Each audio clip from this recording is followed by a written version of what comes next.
ఆదివాసుల ఆరాధ్య దైవం పద్మాల్పురి కాకో ఆలయంలో ఉత్సవాలు ప్రారంభమయ్యాయి. మంచిర్యాల జిల్లా దండేపల్లి మండలం గుడిరేవు గోదావరి తీరాన ఉన్న ఆదివాసుల ఆరాధ్య దైవం పద్మల్పురి కాకో ఆలయంలో ఆదివాసుల సందడి ప్రారంభమైంది.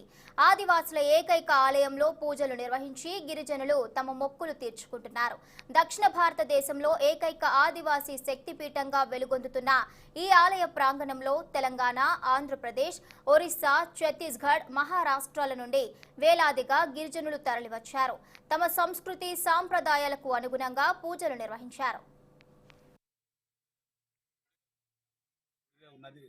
గ్రామంలో వెలిసినటువంటి శ్రీ శ్రీ పద్మాల్పురి కాకో యత్మసార్ దేవస్థానము పవిత్రమైన నది ఒడ్డున వెలిసినటువంటి పురాతనమైన దేవాలయం. ఇది ఆదివాసుల పవిత్రమైన దేవాలయం.